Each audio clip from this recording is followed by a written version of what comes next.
નમસ્કાર, good morning. સવારની શરૂઆત કરીએ ન્યૂઝપેપરની મુખ્ય હેડલાઇન સાથે. સૌથી પહેલા ગુજરાત સમાચાર. મધ્ય પૂર્વમાં અમેરિકા, ઈરાન અને ઇઝરાયલ વચ્ચે ચાલી રહેલું યુદ્ધ 1 મહિનો થઈ ગયો, તેમ છતાંય યુદ્ધ વધુને વધુ વિનાશક થઈ રહ્યું છે. યુદ્ધ થોભાવાનું નામ નથી લઈ રહ્યું. હવે ઈરાન તરફથી નિવેદન આવ્યું છે કે અમેરિકન સૈનિકોને રાખ કરી નરક ભેગા કરીશું. જોકે અમેરિકાની વાત કરીએ તો 2 દાયકામાં પહેલીવાર અમેરિકાએ મધ્ય પૂર્વમાં 6000 સૈનિકોનો કાફલો ખડકી દીધો છે. ઈરાનના ખર્ગ ટાપુ પર કબજો કરવામાં આવશે. દેશમાં હવે એલપીજી સંકટ વચ્ચે પેટ્રોલ પંપ પર કેરોસીનના વેચાણને મંજૂરી આપવામાં આવી છે. ભાજપ સંગઠનની નો રિપીટ થિયરી સામે ધારાસભ્યો અને સાંસદોની 25% રિપીટ થિયરી. જૂથબંધી વધશે. દરેક વોર્ડમાં બક્ષીપંચ બેઠક તથા 25 કોર્પોરેટરની બાદબાકી થશે. રેલવેમાં નોકરી અપાવવાના બહાને 110 યુવકો સાથે 58 લાખથી વધુની છેતરપિંડી કરવામાં આવી. બુક એક્સચેન્જ ફેર જે આયોજિત કરવામાં આવ્યો હતો, જેમાં 1500થી પણ વધુ પરિવાર બાળકો સાથે પહોંચ્યા હતા. એટીએમના કેશ ડિપોઝિટ મશીનથી નકલી નોટ ઘુસાડવાનું આખું ષડયંત્ર જેને ઝડપી પાડવામાં આવ્યું છે. અમદાવાદની 18 બેંકોમાંથી લાખોની નકલી ચલણી નોટો પકડાઈ છે. 2 લાખની બાઇક 20,000માં વેચી દેવામાં આવતી હતી. પહેલાં ગુજરાતમાંથી બાઇક ચોરી કરવામાં આવે અને પછી એમપીમાં જઈ તેને વેચી દેવામાં આવતી. આ એક મોટું નેટવર્ક ચાલી રહ્યું હતું, જેમાં ચોરી કર્યા બાદ સસ્તા દરે એમપીમાં વાહન વેચી દેવામાં આવતા, જે રેકેટનો પર્દાફાશ થયો છે. નવાપુરામાં રિક્ષા ચાલકે કાકા ભત્રીજા પર હુમલો કર્યો, જેઓ ઇજાગ્રસ્ત થયા. બોર્ડની પરીક્ષાને લઈને વાત કરીએ તો ગુજરાતની બોર્ડની વર્ષોથી જે જૂની માર્કશીટ છે તેનું ફોર્મેટ બદલાશે. હવે 2027થી ધોરણ 10-12ના લાખો વિદ્યાર્થીને બારકોડ સાથે માર્કશીટ મળશે. સાવલી તાલુકાના લાંછનપુર ખાતે મહી નદીમાં 4 મિત્રો સાથે નાવા ગયેલો માંજલપુરનો યુવાન જે પાણીમાં તણાઈ ગયો. નવલખી ગ્રાઉન્ડમાં રમ્યા બાદ નાવા માટે ગયો હતો. મોડી સાંજ સુધી શોધખોળ કરવામાં આવી, તેમ છતાંય કોઈ પતો નથી લાગ્યો. વડોદરા નાગદા સેક્શનમાં કવચ સિસ્ટમ સ્થાપિત કરવામાં આવ્યું છે પશ્ચિમ રેલવે દ્વારા. ગુજરાતના નેશનલ હાઈવેમાં અકસ્માતમાં 60% લોકો મોતને ભેટે છે અને 5 વર્ષમાં નેશનલ હાઈવે પર થયેલા અકસ્માતમાં 10,408 લોકોના મોત નીપજ્યા છે. રો મટીરિયલના અભાવે પ્લાસ્ટિક પેકેજિંગ ચીજોના ભાવમાં ભડકો થયો છે. 1 મહિનાથી ચાલતા યુદ્ધના કારણે મોંઘવારીએ હરણફાળ ભરી છે. ઇકોઝોન વિશે વિધાનસભા પ્રશ્ન ઉઠાવવામાં આવ્યો, તેમ છતાંય સરકારે સૂચક મૌન ધારણ કર્યું. જમીનના ભાવ ઘટે, વીજળી પાણી મેળવવામાં મુશ્કેલી પડે, પશુપાલકો અને ખેડૂતોને પોતાની માતૃભૂમિ છોડીને સ્થળાંતર કરવું પડે તેવી ભીતિ છે. ગુજરાતના અર્થતંત્રમાં ઈરાન યુદ્ધની અસર, જેનાથી ગાબડું પડ્યું છે. 2000 કરોડનો ફટકો લાગ્યો છે. 1 મહિનો થઈ ગયો, હજુ ગેસ સિલિન્ડર માટે કતાર છે. પેટ્રોલ માટે લોકોમાં ફફડાટ છે. ગુજરાતના 11 જિલ્લામાં નલ સે જલમાં ભ્રષ્ટાચાર આચરવામાં આવ્યો છે. સરકારી યોજના ખાઈકી કમાણીની યોજના બની ગઈ છે. સરકારી હોસ્પિટલોમાં કેશ પેપરનો ચાર્જ નહીં લેવા માટે વિચારણા કરવામાં આવી રહી છે. 19 સરકારી હોસ્પિટલના દર્દીઓને જેનાથી રાહત મળશે. અમદાવાદથી ઉત્તર ભારતની ટ્રેનોમાં 100થી વધુનું વેઇટિંગ. ઉનાળાના વેકેશનને હજુ 2 સપ્તાહ બાકી છે, ત્યારે તો વેઇટિંગ લિસ્ટ લાંબુ થઈ રહ્યું છે. વાપીમાં એક અકસ્માત થયો. રાહદારીને અડફેટે લેવામાં આવ્યો અને 20 મિનિટ સુધી તેના પરથી વાહનો દોડતા રહ્યા. માનવતાને શર્મસાર કરે તેવી, રૂવાડા ઊભા કરી દે તેવી ઘટના સામે આવી છે. હાઈવે પર એક વાહને ટક્કર મારતા યુવાન ડિવાઈડર પર પડ્યો અને પછી અન્ય વાહને અડફેટે લીધો. તે રોડ પર પટકાયો અને પછી ચાલ્યો મોતનો ખેલ, કે જેમાં લગભગ 20 મિનિટ સુધી આ મૃતદેહ પરથી વાહનો દોડતા રહ્યા. હવે એક નજર દિવ્ય ભાસ્કરની મુખ્ય હેડલાઇન્સ પર. 11 વર્ષમાં 1.40 કરોડ વૃક્ષો વાવ્યા. આ વર્ષે રાજ્યમાં 2 કરોડનું લક્ષ્ય છે. રાજકોટના સદભાવના ટ્રસ્ટનું આ મહારુદ્ર વૃક્ષારોપણ અભિયાન, અને જે અંતર્ગત આટલા બધા વૃક્ષોનું રોપાણ કરવામાં આવ્યું છે. જૂનાગઢના રાજ્યનો સૌથી મોટો પ્લાન્ટ આ મંદિરમાં છે. સત્તાધાર રોજ 10,000 યાત્રાળુઓનું ભોજન બાયોગેસ પર અહીં તૈયાર થાય છે. દરિયાકાંઠે અને રસ્તા પરથી પ્લાસ્ટિકનો કચરો વીણીને સફાઈ કર્મીઓના બાળકોને ભણાવવામાં આવે છે. 1,350 સ્વયંસેવકોએ આ અભિયાન ચલાવ્યું છે.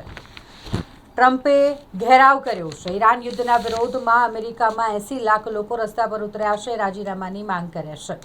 પેટ્રોલ ડીઝલની કમથાણ વચ્ચે આરટીઓમાં ઈવીની નોંધણી વધી ગઈ છે. ઈ કારમાં 131% અને ઈ2 વ્હીલરમાં 21% વધારો થયો છે. જાન્યુઆરીથી માર્ચ સુધીમાં 324 ઈ કાર અને 1,567 ઈ2 વ્હીલરનું વેચાણ થયું છે. પર્યાવરણ પરમો ધર્મ. 12 વર્ષના 51 બાળકોએ 51 વડ દત્તક લીધા. 40 વર્ષના થશે ત્યારે પ્રકૃતિને 10 ગણો ઓક્સિજન પાછો આપ્યો હશે. અકોટામાં દક્ષિણ અને પશ્ચિમ ઝોન માટે સેવા સેતુ કાર્યક્રમનું આજે આયોજન કરવામાં આવ્યું છે. નગર પ્રાથમિક શિક્ષણ સમિતિની શાળામાં સેલ્ફ ડિફેન્સની તાલીમનો કોન્ટ્રાક્ટ ગેરલાયક સંસ્થાને અપાયાનો આક્ષેપ કરવામાં આવ્યો છે. સયાજી હોસ્પિટલને વધુ 4 ઈ-કાર્ડ મળ્યા, દર્દીઓને જેનાથી રાહત થશે. શહેરના વાતાવરણમાં પલટો આવ્યો છે. દરિયાના મોજાની માફક આકાશમાં વાદળોની ઓલ્ટો ક્યુમ્યુલસ રચના સર્જાઈ. આજે પણ વાદળછાયું વાતાવરણ રહેશે. ગરમીમાં આંશિક ઘટાડો અનુભવાશે. ખોડિયારનગરમાં કચરામાં લાગેલી આગ મકાનમાં ફેલાતા રહીશોમાં દોડધામ મચી ગઈ. એક્સપ્રેસ વે પર કારમાં આગ ભભૂકી ઉઠી હતી. સંગમ પાસે વાહન ચાલકને બચાવવા જતાં કાર પલટી થઈ ગઈ, જેમાં 5 લોકોનો બચાવ થયો છે. લોકોના ટોળાએ કાર સીધી કરી ઇજાગ્રસ્તોને એસએસજી હોસ્પિટલમાં સારવાર અર્થે ખસેડવામાં આવ્યા. કોસંબામાં 344 કરોડના ખર્ચે 9 કિલોમીટર લાંબો અનોખો રેલ ફ્લાયઓવર બનશે. હવે 1 એપ્રિલથી પાન અને આધારમાં નામ એક સરખું હોવું ફરજિયાત છે.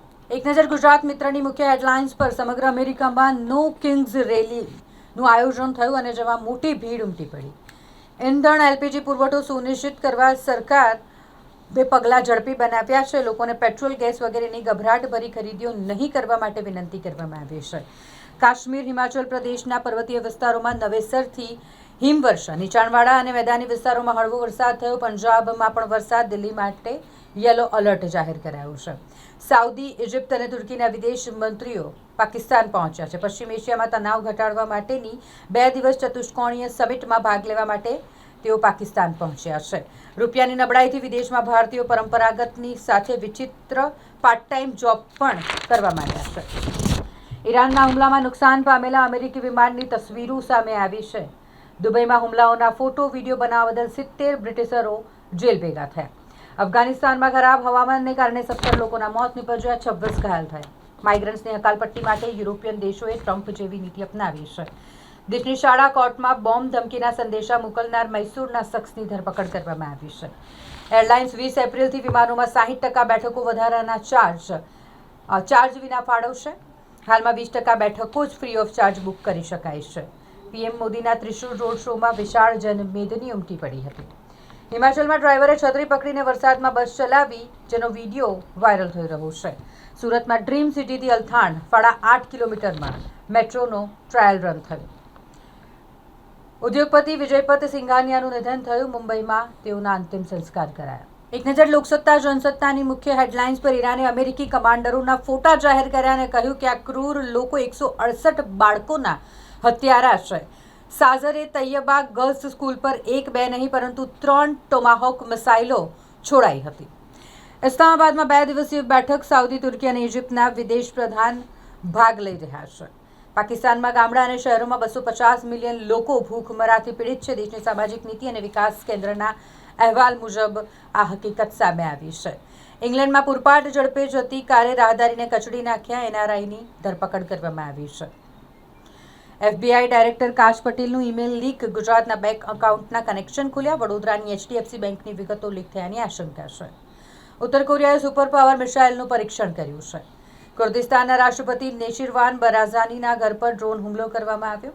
હોર્મુઝ સંકટ વચ્ચે ભારત માટે મોટી રાહત. વધુ 2 LPG ટેન્કર રવાના થયા છે. 3 દિવસમાં હવામાનમાં ફરી એક વખત પલટો આવશે. વાદળછાયું વાતાવરણ આજે પણ ગુજરાતમાં જોવા મળશે. હરણી ભીડભંજન મંદિરનો સ્કંદ પુરાણમાં ઉલ્લેખ કરવામાં આવ્યો છે. સમગ્ર દેશમાં હનુમાનજીનું પહેલું મંદિર હરણીમાં બન્યું હોવાનો મહંતે દાવો કર્યો છે. લગ્નમાંથી પરત ફરતી મહિલાનું અકસ્માતમાં મોત નીપજ્યું. વડોદરા નેશનલ હાઈવે પર હિટ એન્ડ રનનો વધુ એક બનાવ સામે આવ્યો. એરપોર્ટ સંગમ રોડ પર કારનો અકસ્માત સર્જાતા ટ્રાફિક જામ સર્જાયો. સાંજના સમયે પાલતુ કૂતરાને ફરવા લઈને નીકળેલા અધિકારીને સ્કૂટરે અડફેટે લીધા. તરસાલી ITI પાસે અકસ્માત બાદ સ્કૂટર છોડી ચાલક ફરાર થઈ ગયો. નંદેસરીમાં SMCએ દરોડા પાડ્યા અને વિદેશી દારૂનો જથ્થો ઝડપી પાડ્યો છે. જોકે વડોદરા સ્થાનિક પોલીસ ઊંઘતી ઝડપાઈ છે. 14 કરોડની છેતરપિંડીના કેસમાં વોન્ટેડ એકાઉન્ટન્ટની અરવલ્લીથી ધરપકડ કરવામાં આવી. કંપની સાથે કરોડોની ઠગાઈ કરીને પોલીસ ધરપકડથી બચવા માટે ભાગી રહ્યો હતો. નાગરવાડામાં બંગાળી ભાષામાં બોલતી મહિલાનો જાહેરમાં તાઇફો. મહિલા બાંગ્લાદેશની હોવાની આશંકા. કારેલીબાગ પોલીસે તપાસ શરૂ કરી છે. ટ્રેનમાં ગુમ થયેલા 807 લોકોને શોધીને પરિવારને પાછા સોંપવામાં આવ્યા છે. રેલવે પોલીસને સ્કોચ એન્ડ સિલ્વર એવોર્ડનું સન્માન મળ્યું. આકાશવાણી રોડ પર ભૂવો પડ્યો. સ્થાનિક આગેવાનનો પંક્ચર બનાવીને સૂચક વિરોધ. ટાયરની જેમ ભૂવાને પંક્ચર બનાવવાનો પ્રયાસ કરતા રમૂજ ફેલાયો. એક નજર સંદેશની મુખ્ય હેડલાઇન્સ પર. ઉત્તર, દક્ષિણ અને મધ્ય ગુજરાતના વિવિધ વિસ્તારોમાં આજે માવઠાની આગાહી છે. રાજ્યમાં ગાજવીજ સાથે વરસાદના સંકેત છે. 30-40 કિલોમીટરની ઝડપે પવન ફૂંકાશે. ગરમીથી આંશિક રાહત મળશે. આગામી 4 દિવસમાં પારો 3 ડિગ્રી ઘટી જશે. ધોરણ 12 સાયન્સ પછી ડિગ્રી ઇજનેરીમાં પ્રવેશ 1 એપ્રિલથી રજીસ્ટ્રેશન શરૂ થશે. એ ગ્રુપમાં 9000 જેટલા વધુ વિદ્યાર્થી છતાં બેઠકો ખાલી પડશે. વેકેશનને લઈને રેલવે દ્વારા મહત્વનો નિર્ણય લેવામાં આવ્યો છે. 5 સ્પેશિયલ ટ્રેનો વધુ દોડાવવામાં આવશે. ગુજરાતમાં 891 કરોડના રેલ પ્રોજેક્ટનું 31 માર્ચે લોકાર્પણ કરવામાં આવશે. 4 ડિસ્કોમમાં સૌથી વધુ ટીડી લોસ. પશ્ચિમ ગુજરાત વીજ કંપનીનો જેટકો દ્વારા પ્રવહનમાં 3.5% જેટલો લોસ. સસ્તા અનાજની દુકાનોમાં મળતી ખાંડના 16% જેટલા નમૂના ફેલ થયા છે. વડાપ્રધાન મોદી કોબામાં સમ્રાટ સંપ્રતિ મ્યુઝિયમનું આવતીકાલે લોકાર્પણ કરશે. ભારતીય સંસ્કૃતિ અને જૈન વિરાસતનું નવું કેન્દ્ર બનશે આ મ્યુઝિયમ. અઠંગ ઢોકેબાજ મિસ્ટર નટવરલાલની છેતરપિંડીનો સિલસિલો છેક દુબઈ સુધી હતો. મિલકતો અને સોનું પચાવી પાડી ગ્રાહકોને આંબા આંબલી બતાવવામાં માસ્ટર. કરોડોની છેતરપિંડી કરનાર ચીટરની ગતિવિધિ પર પોલીસ અને સેન્ટ્રલ એજન્સીની ચાંપતી નજર છે. કલ્પેશ ડાંગર સહિત 13 સામે ગુનો નોંધવા ઇજાગ્રસ્તની એસપીને ફરિયાદ. રાજ ઇન્ડસ્ટ્રીયલ પાર્કમાં લોહિયાળ ખેલ ખેલાયો હતો. ઉત્તર વહીની પરિક્રમાના રૂટ પર 16 યાત્રાળુને હડકાયા કૂતરાએ બચકા ભર્યા. ₹14 કરોડની ઠગાઈના કેસના આરોપીની મોડાસાથી ધરપકડ કરવામાં આવી છે. શહેરના પૂર્વ વિસ્તારમાં ટેન્કર રાજ. રોજ પાણીની ટેન્કરોના 350 ફેરા થાય છે. સ્માર્ટ સિટીનો ટેગ અને કરોડો રૂપિયાના પ્રોજેક્ટ હોવા છતાંય લોકો પાણી માટે હેરાન થઈ રહ્યા છે. ગુજસી ટેકની વાત કરીએ તો આરોપી સામે કડક કાર્યવાહી કરવામાં આવી છે. ઇમોરલ ટ્રાફિકિંગ એક્ટના ગુનામાં ફરાર આરોપીને ઝડપી પાડવામાં આવ્યો છે. આઈપીએલમાંથી હટી જનારા ખેલાડીઓ પર આકરા દંડ સાથે 2 વર્ષથી વધુનો પ્રતિબંધ મૂકવામાં આવે તેવું સુનિલ ગાવસ્કર તરફથી નિવેદન આપ્યું છે. કેનેડાની રેફ્યુજી સિસ્ટમ કડક બની છે. હજારો ભારતીયોને તેની અસર થશે. હિમાચલ પ્રદેશ અને જમ્મુ કાશ્મીરના ઊંચાણવાળા ભાગોમાં બરફવર્ષાથી. ઝારખંડમાં રામનવમીની શોભાયાત્રામાં હિંસા, જેમાં 2ના મોત નિપજ્યા. 400થી વધુ ઘાયલ થયા છે.